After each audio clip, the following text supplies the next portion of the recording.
Hi Solitary Witches, it's your girl Pandora. I'm back with another regular Tuesday video for you guys here on Starting Out Solitary.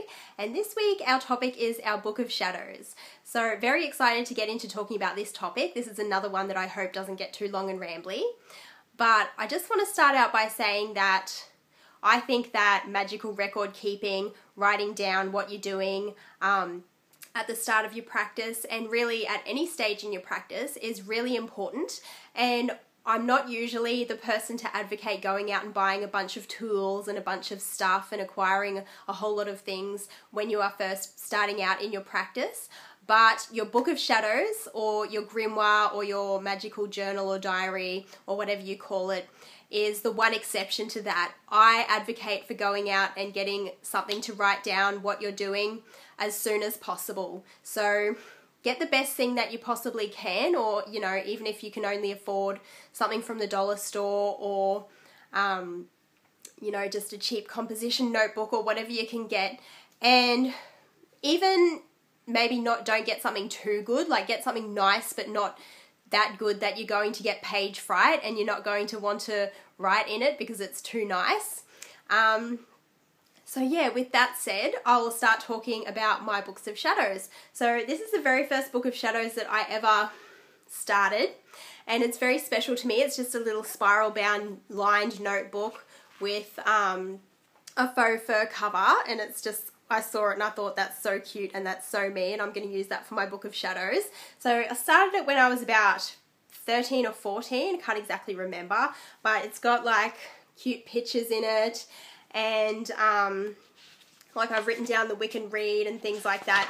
And my approach was that I basically just got stuck in and started writing down everything that I was learning, everything that I was doing, and I didn't really have any kind of a structure. I was getting out books from the library and looking up things on the internet, and I was just getting stuck in and just writing everything down straight away in this book.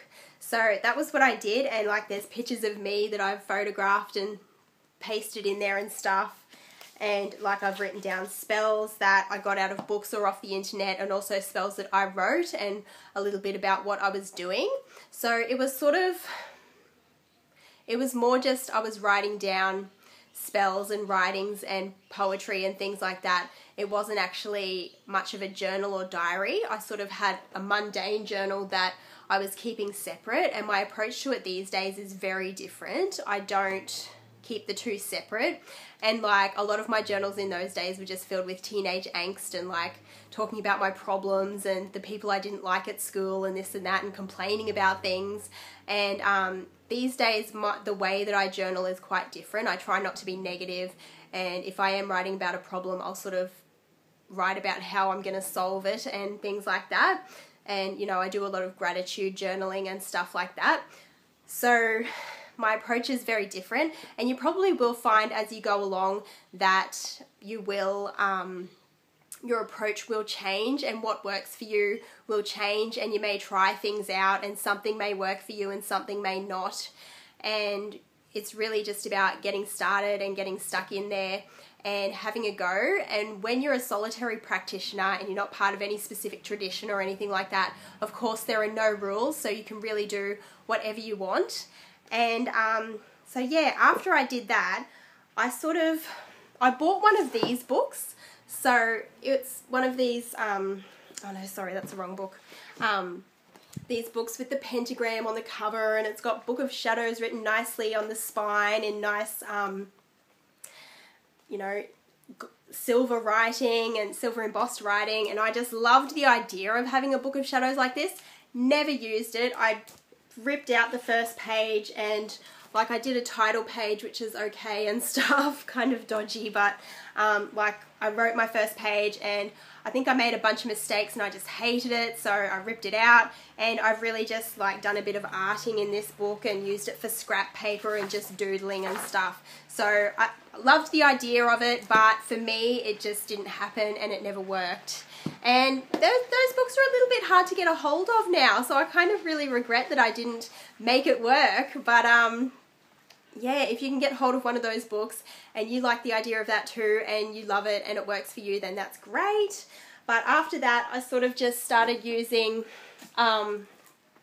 like this is a 4-ring binder, so I've just written down as a magical journal, and it was sort of like a book of mirrors. So I've got written here for dreams, meditations, poetry, channeled writings, and works in progress. So I was writing a lot of like channeled, or you know, that kind of thing, material at the time. That was sort of where I was at in my practice, and I've got poetry in there, and there's some more photos. So there's sort of altar photos, and I'm sure some of these would have ended up on Pimp Your Altar on LiveJournal as well.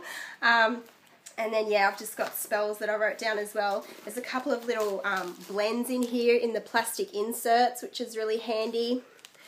And I've just written down like different chants and like blends that I was making up, and I was just writing things down that way. And so that sort of worked for me for a while, and then after a while it just wasn't working for me anymore. So I started to work in a lined notebook again.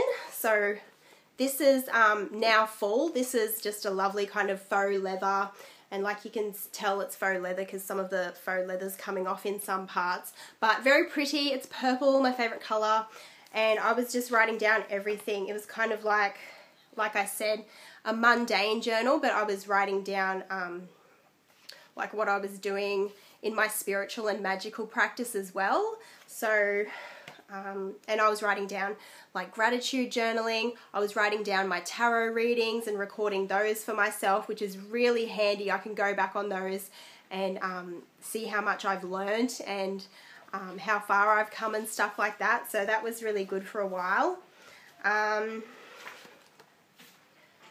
And so yeah, I filled that up over the course of about 5 years. So that was what I was writing in. I was pretty much writing everything in this book for 5 years, and then filled that one up. And I started writing in this notebook, and this is actually a House Stark Game of Thrones.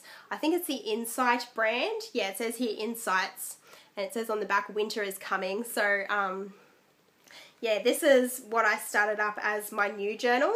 And this one I still do some gratitude journaling, but I actually have a separate gratitude journal as well, and I also write a little bit of like some readings, but I also have this book separate for tarot and oracle readings. And this is beautiful. It's just got this gorgeous picture, and then it's like a little magnet, and it's a lined notebook. This one I actually did get page fright for a long time because it is so gorgeous, and I was just mortified by the prospect of having it filled up with my crappy writing, which I eventually did start writing in it, and I'm still really mortified because my writing is really terrible. But what are you gonna do? Like, things like this are meant to be used and enjoyed. So that's what I've done. I have started writing in it. So yeah, that's where a lot of my tarot and oracle readings go, and information that I'm learning about tarot and oracle as well. So I've got that one. And I've also gotten into art journaling a little bit. So for a while I was just using, like, I was playing around, and I was using some old scrapbooks that I just bought from Kmart and stuff, like your cheap ones. And then I bought this nice Stillman and Burn one. So this one I have done one page. I've done all of one page, and this is it. It's just the Holy Mother Prayer by Teethorn Coyle, and I've just done the background in some watercolor pastels and just played around with that. And then I've got this nice goddess figure on the other side, and then the poem is written throughout there. So it's not quite finished. I think I'm going to go in with some more Sharpie fine liner and like do some silver, like maybe a silver outline over here with some silver Sharpie. And yeah, so I've only done one page, and I've got to get majorly inspired to write some more pages. So I want to do more pages about the elements and different deities that I'm working with and stuff like that, and kind of make it like just a kind of pretty part Book of Shadows, part art journal, just writing down poetry and things that I'm learning and stuff. But in a cute art journal form that hopefully someone will want to look after I'm gone one day. So that's the idea. We'll see how it goes. And yeah, so if you're starting out with doing your Book of Shadows, I would just say to just get started and try things and see what works for you. Some of your beginner books will have some suggestions for how to do an outline of your Book of Shadows. And just as one example, I've got my lovely old copy of Witchcrafting by Phyllis Curott here, and she's got a chapter at the very start of the book on beginning your own Book of Shadows. And so she just talks about some of the books of shadows that she's had over the years and what some of the different traditions do. And then she's just got below is a simple outline of subjects to help you organize your Book of Shadows. And then she's just got, like, she runs down a suggestion of how you can have a title page, a dedication page, and then like whether you do your invocation of the goddess and the god, and then diagrams for your altar and working tools, and then some instructions for what to do in sacred space, closing circle, and then writing down your rituals. And then she's got things for what type of rituals to include in your Book of Shadows, and then your magical information, and then like writing down your like your table of correspondences, and then writing down your spells that you're actually doing. So that stuff's fine if you want to take that approach. Another book that I will mention, which is really good, but I haven't read it in years, like it's just been one of those books that I read it once and it's a fantastic book and I've been meaning to pick it back up again, but it's just sort of sat on my shelf, and that is Crafting Magic with Pen and Ink by Susan Pesnecker. And she's got a lot of great information in this book about magical writing of any kind, whether it's your Book of Shadows and your spells and rituals, or even like poetry and writing fiction. So if you are someone that writes fiction with a magical theme, whether it's fantasy or urban fantasy or whatever the case may be, this is a really, really, really great book. So I'm going to have to reread that sometime though, because it's been literally years since I read it. But it has made the cut through a move. Like I was moving and I sort of went through my books and what I was keeping and stuff, and I did decide to keep it, so I'm going to have to pick it up and reread it one day. But yeah, pardon me. So you could do any of those things that the authors suggest, and if you've got a 101 book, I'm sure that they'll have little suggestions on what you can do for starting a Book of Shadows as well. But the main thing that I would say is to just write down what you're doing and just keep that magical record, because if you don't, then sometime down the track when a spell works out or doesn't work out or works out differently to how you planned it or something like that, you'll want to know what you actually did and what you used and what the moon phase was and what sign the moon was in and everything like that. And it just really helps. Like I was thinking the other day about a spell I did that really worked, and I did it like probably 3 or 4 years ago, and it's now come to fruition really, really well. And I don't think I actually wrote down what I did, and I regret that because it did work so well.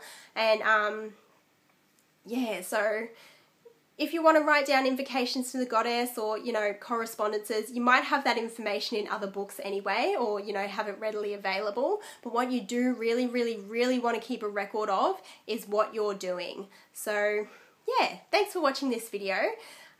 Yeah, we're up to 13 minutes now, so it didn't get too long and rambly.